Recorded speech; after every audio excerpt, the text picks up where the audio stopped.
Okay, good morning, everybody. We're here to talk about Kashrus, and two parts of the same question, really, and they are why food needs to have Hashgachah on it, and the other side of it is, well, what qualifies one Hashgachah to do a job, and we say, well, this person is not, we don't feel is qualified to do that.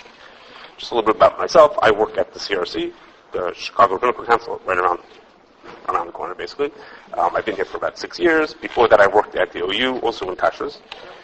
So I'm here to talk about, we're going to, if I can, not mention names of people. I'm not here to talk about specific people, but just to give a picture of, well, what does it take to give a good Hashgachah?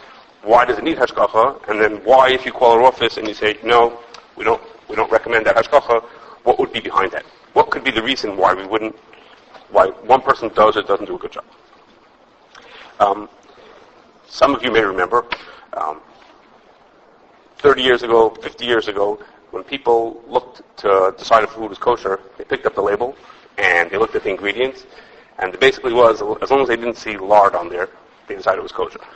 Any word that was too long to pronounce, that was for sure kosher, and everything didn't look really terrible, it was fine, they just read the ingredients. And that might have been correct at that time. Life has advanced, and things have become much more complicated and sophisticated, and surely we've become more knowledgeable, and between that, nowadays it's pretty not common. Nowadays, for simple items, we buy them just by looking at them, but when things get more processed, we have a feel that we need to have Hashgachah on them. I'm going to talk about some of the reasons why. The first reason, what's really the most obvious reason is, the ingredient panel doesn't always tell the whole story. There are things that are in the food that don't get listed on the ingredient panel. Now, I'll mention a few of them.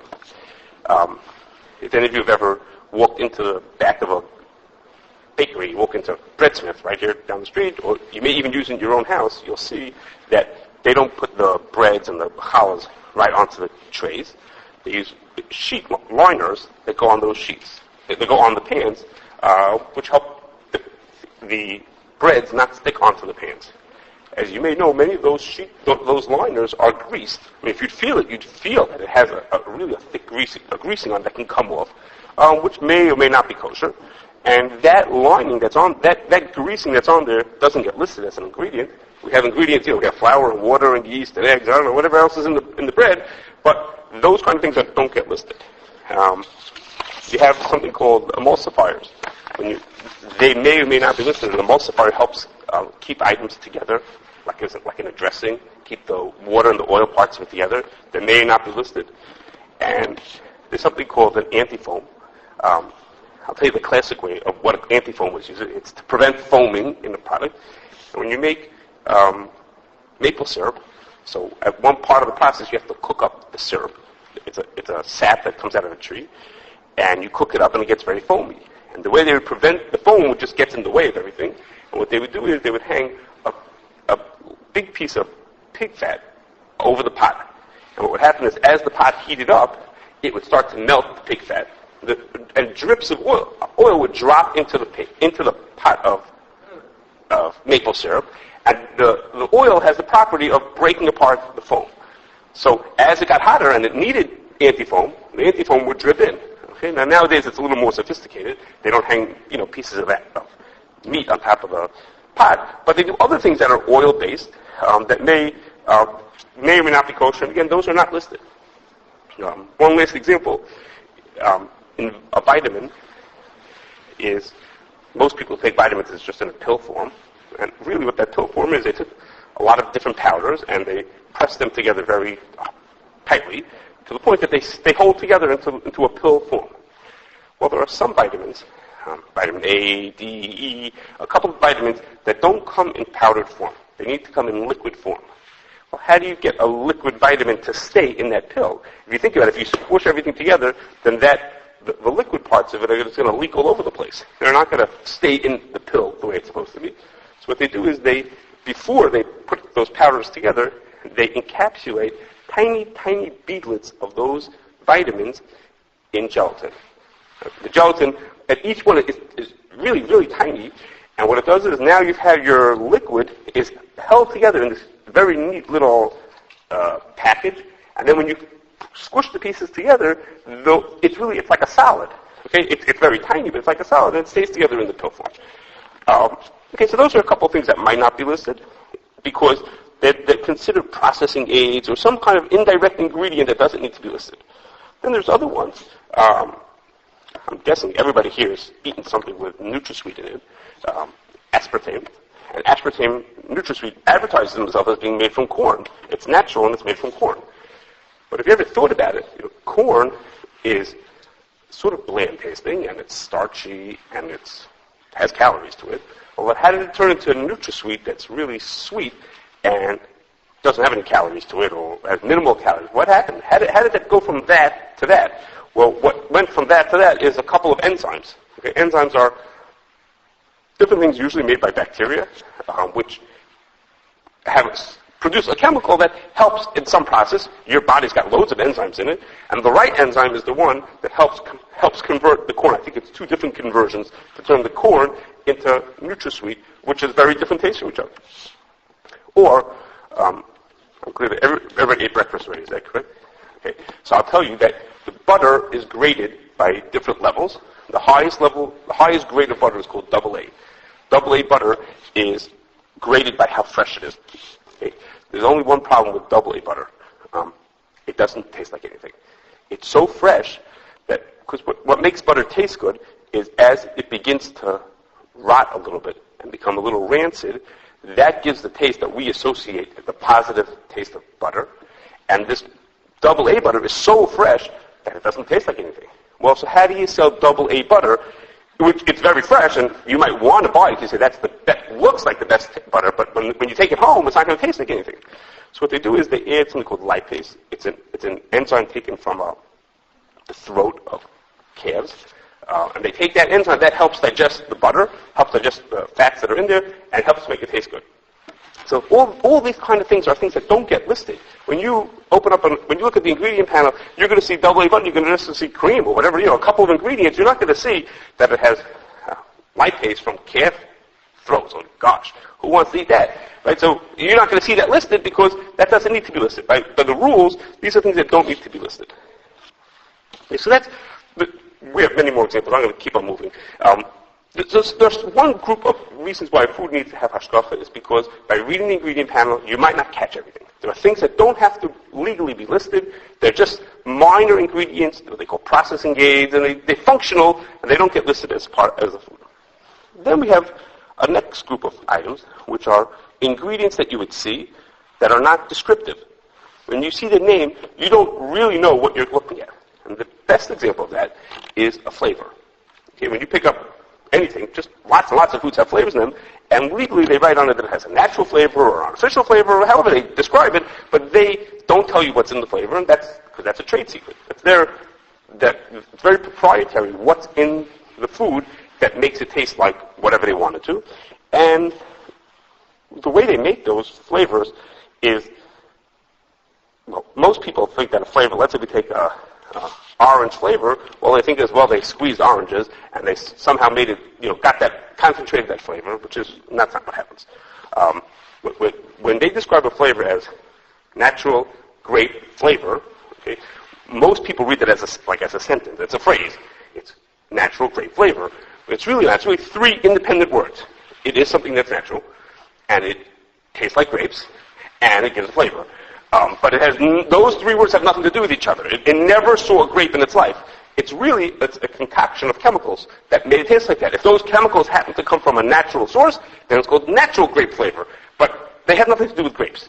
I stood in a room once with a whole group of flavor, I forget what they call themselves, people who work with flavors, and they were it was a training for them. And they said, everybody has to come up. Each person got a little schnapps glass of grape juice. They swished it around their mouth. And each person then described what he was tasting.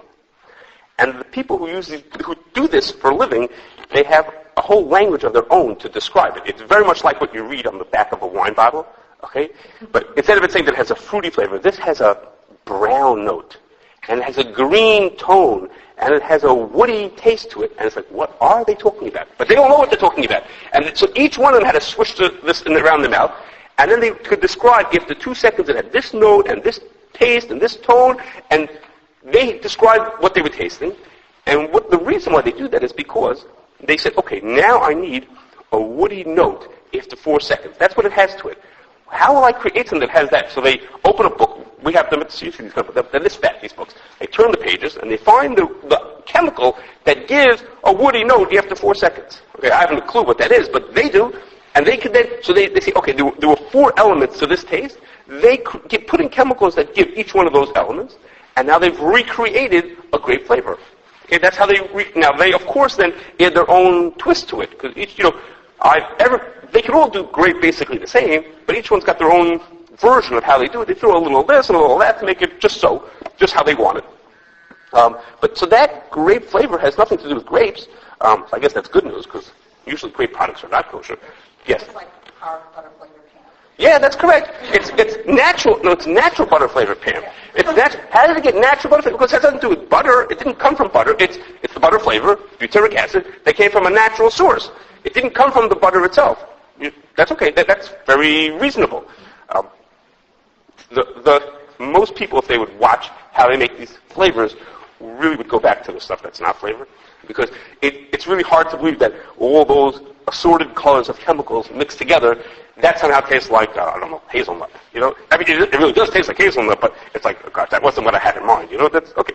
So there are all kinds of things. I'm really not going to tell you the gory details on what kind of animal parts they take these flavors from, but they really can come from a wide variety of things that could be really not kosher.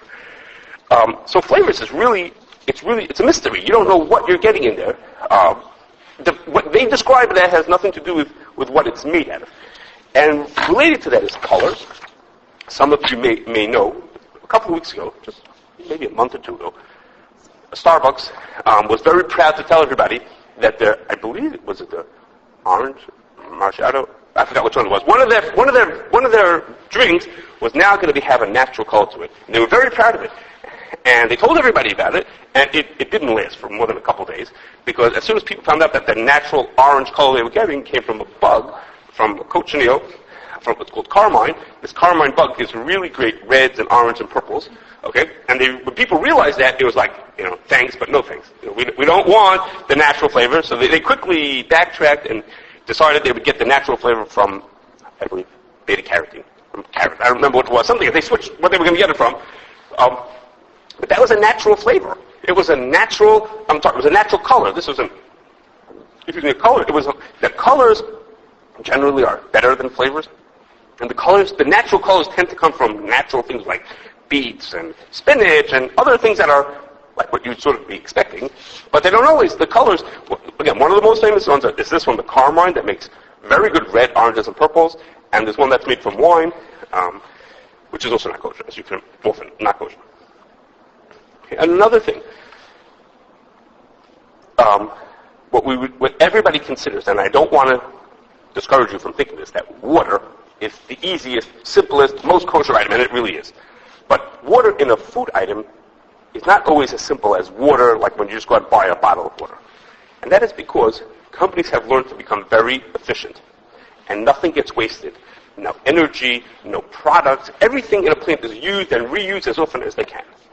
So, in a company that was making wine vinegar, as a part of the process of making wine vinegar, there are vapors that are escaping out into the air. And in some states, it's illegal to allow those vapors to escape out. They're considered harmful, and they're not allowed to let them escape. So what they did is, as the vapors are escaping out, the stack that they're escaping out of passes through a piece of equipment, through which is trickling water, and the water captures all those vapors. The vapors that are escaping are called ethyl acetate, and the ethyl acetate is getting diluted into the water. So as the vapors pass through the water, all the ethyl acetate is being transferred into the water, and then the vapors that go out are safe vapors, and they go out into the atmosphere. So now they have all this water filled with this ethyl acetate. What are they going to do with it? This is stuff that they weren't allowed to discard because it's not safe. What will they do with it? So they had a brilliant idea. Ethyl acetate is an intermediary in between the making of alcohol and vinegar. For those of you who are more chemically inclined, alcohol is ethanol. For alcohol, you start off with ethyl, is an ethyl alcohol, and vinegar is acetic acid. Ethyl acetate is an intermediary in between them. So if you take this water and you mix it into your vinegar, it will turn itself into vinegar. The ethyl acetate will go from being this intermediary into being actual vinegar, and it'll be totally harmless. So what they did is, they took the water from the wine side of the plant, from the non-side of the kosher side of the plant, and took it over to the kosher side of the plant, where they made white distilled vinegar, which uses lots of water in it. As part of the process, you use lots of water. So the rabbi in this plant, his focus was on the alcohol, making sure the alcohol coming in was kosher. But little did he know that it was the water in the plant that was the trace. The alcohol was fine, but the water was coming from the wine side. If I lost you, it's okay. Just the idea was, here was water in the company. The water was trace. The water was coming from the other side of the plant. Within the plant, the water had become non-kosher on one side of the plant and was being pulled over to the other side of the plant. So, who would think like that? Who's expecting that? So, again, I'm not trying to frighten you and say, no, don't go buy bottled water unless it has Hashgachah on it. I don't mean that. I mean to say, I'm trying to bring out a point that there are things that we look for supervision when food gets more complicated, and you start to be a little concerned that maybe I don't know exactly what's going on there. Lastly, in this one is vanilla. I'm sure everybody here who's bakes with vanilla, and you know that vanilla is real vanilla is much more expensive than the artificial. What's called vanillin. It's much more expensive.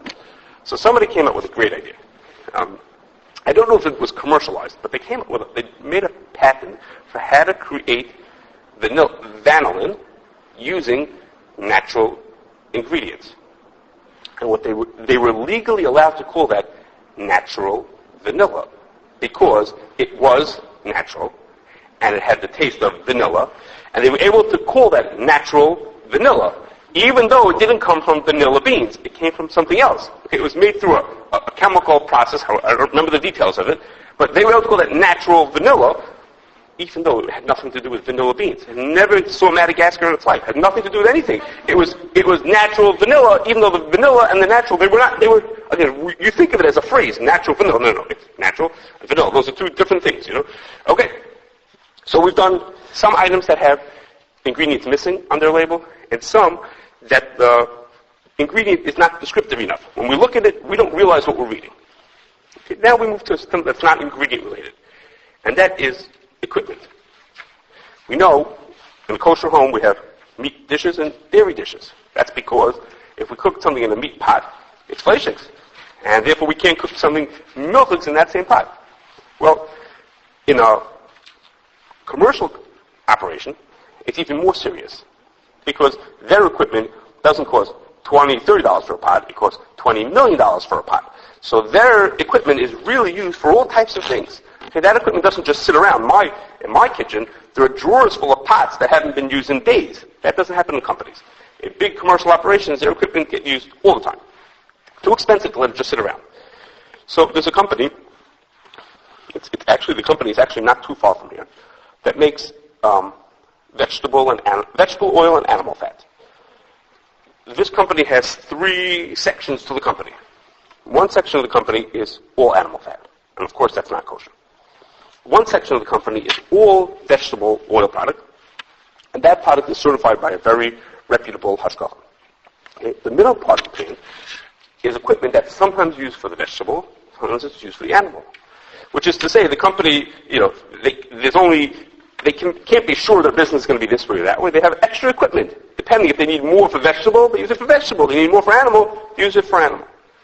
So part of the company that's certified by the reputable Hashgachah, the all vegetable part of the company, that part has a mashgiach there. I forgot how many, but many hours a day there's a mashgiach there, making sure things are the way they're supposed to be. The middle part of the plant, that's used for animal and vegetable, is under a certification that we would not recommend. The rabbi for that certification shows up once a year. He comes once a year to check up on his part, which is the most complicated part of the company. The part that's all vegetable, that's the easy part of the company. And their rabbi's here to make sure it stays all vegetable. He wants to make sure no animal fat gets sent there by mistake. The middle part of the plant, which is the animal and vegetable mixed together, they come once a year. They're doing nothing. Okay, they're doing nothing to check that. And you might think that, like the pots in your pantry, they're all clean. There's nothing to it. The pots in an oil company, the equipment in oil companies, never gets cleaned. It's caked on You wouldn't look at these. You would never think of using equipment that looked like that in your house. It's caked on oils and animal fat, inches and inches thick of glods of stuff from yesterday and last week and 6 years ago, all sitting cooked on because it doesn't spoil and the product is okay and they're happy and they have no problems, So equipment-wise, you would never dream that this stuff was kosher. You wouldn't dream. I won't explain to you why this rabbi, how he justifies why he does what he does, but not important. You all understand that that's not the way you make kosher oil. I don't know if any of you eat tuna or salmon canned products. When you make something canned, even fruits and vegetables, the way you make canned products, there's a technology to it, which is you put the food into the can, or the pouch, or whatever it is. You seal that can so nothing can get in. And then you cook it up. Basically, you cook it up. And the cooking process kills any microbes that are inside of the pouch or the can. And since the container is sealed, nothing new can get into it. And therefore, it'll never spoil. It'll last basically forever. Because whatever's inside has been killed, and nothing new can get inside, so it'll stay like that. It'll stay forever. It'll never spoil. Cook it once it's in the can? They cook it in the can, yes. Some items are cooked before, like tuna happens to be cooked before also, but everything that's in a can has to be cooked. That's the chacham of it. That's the way it works, is that after it's in the can, the idea is not to cook it. The idea is not to make it more tasty. The idea is you have to process it at high temperatures for a long time. Basically, you're cooking it to kill everything that's in there. So when you make tuna is the example I'm going to use. When you make tuna fish, we like to eat the lighter or the white parts of the tuna fish. Okay, but the end parts of the tuna that are dark, those are not, people don't eat that really. And so what they do is they turn that into pet food. So every company that's making tuna fish for humans is also making tuna fish for pets. Okay, that's okay. That's still kosher. Well, since they're making tuna for pets, they also start making shrimp and meat and chicken for pets also. Okay, actually they make it for humans. You can buy canned shrimp also. So those kind of plants, it's the same processing that has to be done for the tuna. It has to be done for the front of the tuna as to the back of the tuna. Or for the chicken or for the shrimp. I don't know. It's exactly the same, but by and large it's the same processing. So those same plants are cooking up today, right now they're cooking up cans of shrimp. And tomorrow they're cooking up cans of tuna fish. Or today it's chicken and tomorrow it's tuna. So that same equipment that's used to cook up this is used to cook up that also. I don't know what examples you want. Okay. So, I'll leave you with that. Okay, so our third issue was that in giving supervision, if I were to look at a can of tuna, and I would see it says tuna fish, broth, vegetable broth, 5 different ingredients, and let's say they were all kosher. Let's say I looked at them and I could determine that they were all kosher. I still have to think about it as well, what kind of equipment was that made on? Is that equipment, is there something about the processing that makes it need a hechsher? So I mentioned before bottled water. There are people who would tell you, well, when you fill the water into the bottles, some companies will pasteurize it on equipment that's used for other things. Okay? We don't really believe that's a concern, but you have to just think about that. How did they get the water into the bottle? And is there heat involved? Are there other things running on that equipment? So those are things you have to think about before you come to that decision. So just because it says 100% pure apple juice, well, what else is in there? What kind of equipment was used to make that apple juice the way it is? I'm skipping my apple juice example. I'll just have something to eat when I'm finished. Okay. And then lastly is, aside, we've talked about 2 different issues about ingredients, and 1 about the equipment, and then there are halachic issues. That is to say, there are issues that have to be looked at from a rabbinic perspective to decide whether the food is kosher. As an example of that, have you ever seen, you may have been served at a simcha, very small potatoes, I don't know what you call them, these really tiny little potatoes that are... Fingerlings? No, I don't even mean those. I mean actually circular, like round potatoes. Yes, so those potatoes, no caterer peels potatoes that are that small. No one sits with a little peeler peeling all those potatoes. What he does, they come out of a can. Okay? And they come out of a very large can, usually called the number 10 can. Okay? It's just the size of the can. It's a big can. They open it up. Now I told you, they're coming out of a can, it means they're already cooked. They're coming out of the can already cooked. They brown them and spice them and, they do things to make it a little better, right? It's really just a potato in there. it's just a cooked potato in the can, they dress it up a little bit to make it presentable to serve. Well, there's a question whether those potatoes cooked in that can require Bishul Yisrael. Bishul Yisrael means certain foods, a Jewish person has to be involved in the cooking, and there's a question whether those potatoes in that can need to have a Jew participate or not. Okay? What the question is not important for us right now, but it's something that someone had to consider. Even though it's only potatoes and water, let's say that's all the ingredients were, and let's say we knew the equipment was only used for potatoes or only for vegetables. Okay? It was all kosher. There wasn't any other concerns. There's another consideration is there other halachic things to consider before making this food kosher? In this case, does a Jewish person have to participate in the cooking? Okay, or similarly, can mushrooms? Okay, if we knew the ingredients were okay, and we knew the equipment was only used for mushrooms, there are some mushrooms that have bugs in them. So someone needs to think that through. We call that a halachic issue. Someone has to think about that. Is this an item that has bugs in it that someone has to think about before they put it into the can? Again, so we know our ingredients, it's just mushrooms and water, and we know, let's say the equipment we knew was only used for mushrooms, or only for vegetables, so we're okay from that side, but we have halachic issues to think about is this kosher?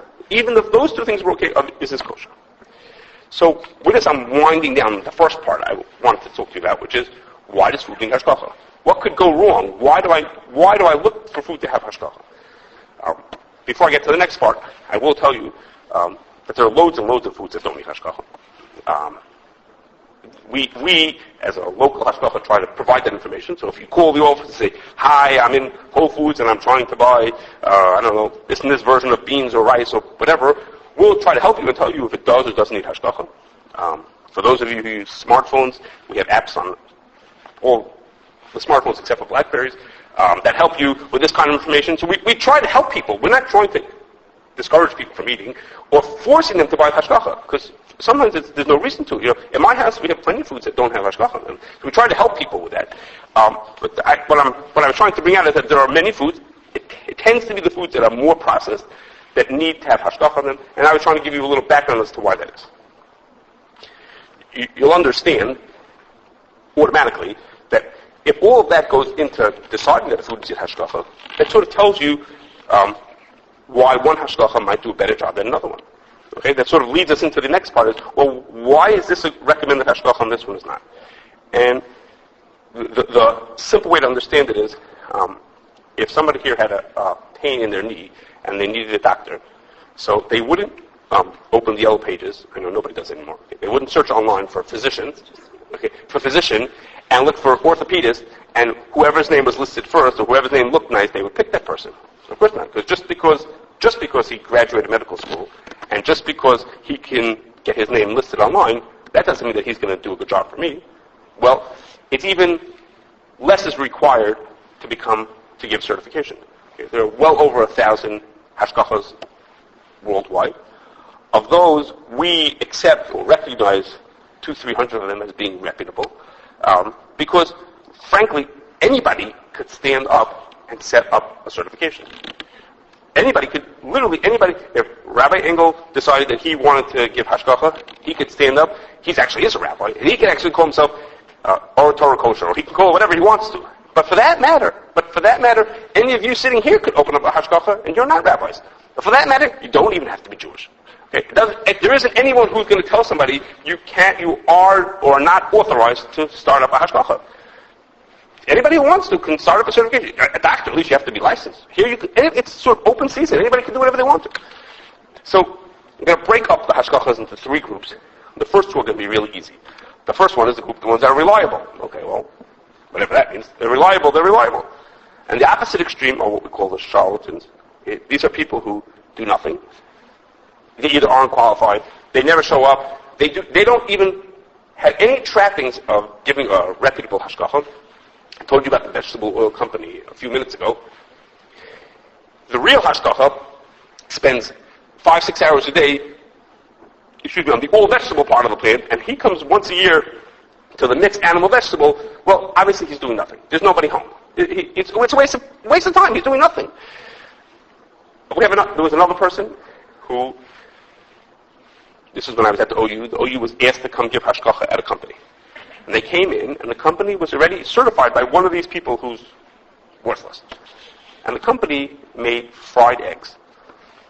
Well, forget about that fried eggs probably need to be Bishul Yisrael. The Jew has to participate. Forget about that. The company was making eggs and ham and eggs. So, of course, the equipment had to be kosher in between. Forget it. No, nothing. They didn't think about that.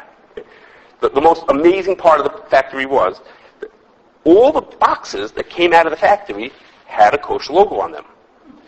And the packing people, okay, who were by no means rabbis, they weren't Jewish. It was their job that when the ham and eggs passed by, they had to cross out the logo on the ham and eggs. Okay, so forget about anything else. This is Hashgachah. It's ridiculous. Obviously, it's a waste. The person is doing zero. So this kind of Hashgachah, it's easy if you cross paths with one of these. Now, as a consumer, you might not realize it, but if someone who understands looks at this, in a minute they'll know that there's nobody home. This is not a Hashgachah. We didn't even think about this Hashgachah. The most difficult is the third class, which is right in the middle. And that is, we have people who are honest and sincere, knowledgeable, they're really fine people, and they're wonderful. Even most of them are rabbis who are reputable, good people who we return to for any other question. But for some reason, when it comes to Hashgachah, they're not doing the right job. And those are the most difficult because it's the kind of a person who, if you interacted with him, you would say, he's a great person. He's a person who would appear to be fit and the kind of person who should be giving certification on food. But yet, when you look deeper, you find out that it's not true. And I'm going to tell you a little bit about why. The first part is a lot of what we've been talking about. There's a lot of technical knowledge that goes into giving Hashgachah. You have technical knowledge that they don't teach in yeshiva. This is not, you could be as knowledgeable as you want to, but this is not the kind of knowledge, it's a kind of knowledge that's learned from technical, not from halacha, it's learned from technical. I myself have taken all types of university classes to learn different pieces of information, and there's parts that are learned hands-on, there are parts learned from other people, and there are parts that are just a personality. Some people do better with math, and some people do better with science or English, and some people just relate to these technical issues better than others do. There was once a rabbi. Two rabbis came to a company together. One was the, so to speak, everyday rabbi, and one was a visiting rabbi who was coming there to do a special production of this plant. And the company used a piece of equipment called a hydrostatic cooker. Okay, a hydrostatic cooker is a machine for processing canned foods, and it's about 40 or 50 feet tall. It's an absolutely huge piece of equipment, a very complicated piece of equipment. So the visiting rabbi says, this is used for non-kosher. Before we make the kosher product, I need to kosher it. Okay, how do you kosher something? We're going to fill it up with water, bring it to a boil, and then overflow it over the top. That's what it says in the Shulchan Aruch. That's what you're supposed to do. So he says to the plant person, I need you to fill this thing up, bring it to a boil, and over the top. And the plant person is laughing at him. It's ridiculous. There's no way physically to fill this thing up with water and bring it to a boil and boil it over the top. It's not happening. So here's the plant manager. He's like laughing, Rabbi, you lost it. I can't it's like not possible for me to do that. And the rabbi is coming from a halachic perspective saying, that's what I need you to do. So they're sort of arguing, and there's like no discussion because he's asking for something that it really is impossible. It's not possible for him to do it. So he's saying, I won't call it kosher unless you do it. And the person is like, well, I don't know, I can't help you though. Finally, after a couple of minutes back and forth, the person says, you know what, Rabbi, I think I may have a solution for you. I may have a way to do it for you. Really? Great. Just give me a few minutes. He goes off to his office. A few minutes later, they start it up, and he sees the numbers that are measuring the temperature getting higher and higher. It's getting up to 212 area, and then as it's getting to the right temperatures, all of a sudden there's water pouring out over the top, and it's coming out of every place, and the rabbi is thrilled, and everything's happy, and he goes home, and he did a job, he insisted on the standards, and it was kosher. So after the visiting rabbi leaves, the regular rabbi says to the plant manager, he says, listen, you and I know that there is no way that you filled that up with water and overflowed over that. I know the equipment and you know the equipment, and there's no way you did that. He says, a salami sandwich if you tell me what you did. I won't tell the other rabbi. Just tell me what you did. I'll give you I don't know if he said, Romanian sandwich, whatever it was. He says, I'll slip you something. I'm just curious. He says, I don't care what you did. I'm just curious what See, he says, look. He says, the rabbi was just insisting that I do something, and it was really important that we do it. So what I did was, I told the boys in the office, that when the temperature gets up to about 212, they should turn on the sprinkler system, the fire suppressant system on the top. And water was spritzing every place. And the rabbi was happy, so I made the rabbi happy, and we walked away. Okay, so here's a well-meaning rabbi. Here's this visiting rabbi who's well-meaning, and he insisted that we do the following. He insisted on something absolutely ridiculous and impossible, and they pulled the wool over his eyes. Because if you push people against the wall, then what are they going to do? He had no choice, so he came up with some story of how he did it. So we have people, you really have, some of the equipment is really complicated. Okay, there's equipment that, I told you, plants want to be very efficient. Well, when they heat up a product, after they heat it up, before they package it, it has to be cooled down. So there are companies have figured out ways to recover the heat from a product by passing it into the next product before they package it. They have a hot product, let's say milk. When you make bottled milk, it has to be pasteurized. That is to say, it gets heated up. Well, then they put it into a bottle, it's got to be cooled down. So what a waste of money it is to have first make it hot and then make it cold. First you pay to heat it up and then you pay to cool it down. So what they do is they use the hot milk they cool off milk by passing on its heat to the milk that's about to be pasteurized. Okay, they have a way of passing the heat from the hot milk that's already pasteurized to the raw milk, they call it, that's not pasteurized, and heating that up so it transfers its heat. So why waste money? I have cold milk that has to get hot, and I have hot milk that's got to get cold, so I exchange the heat. Well, if you don't understand how that works in the plant, you'll never be able to kosher the equipment. It'll never happen. Okay, we have companies, I mentioned to you about water being traded. There's something in milk companies called cow water. Okay? What it is not important, but it's water that's a result of, it comes from milk. Okay? It's called cow water. Okay? It's like a hazy, cloudy kind of water. It comes from milk. Dairy companies save that water for certain cleaning purposes. So there was a company that used that water to do their koshering. So they koshered from milchiks to parav using milk. So if you don't know what cow water is and you don't know where it's going in the plant, you missed it. So you could be as well-meaning as you want to. You can know everything. If you don't understand the technicalities going on in the plant, you're not going to get it. You're not going to be able to do it. The CRC has recently been involved in giving Hashgachah to a company that has many different parts. But the long and short of this company is that they move product from place to place. They don't actually create anything. They move products from here to there. And every time they move it, you have to make sure that, in fact, they're moving the same product. When they unload it from a ship into a tank, and then from a tank into a train, and a train into a tank, and a tank into a rail car, and a rail car into a drum, every time it changes, we want to make sure that it's really the same product, that they're not slipping in some other stuff. Well, those places, every time that those transfers take place, is an area that's got 1,000 pipes going in every which direction. And someone's got to trace those pipes and make sure there isn't a place for them to bring in other product into it, which there always is.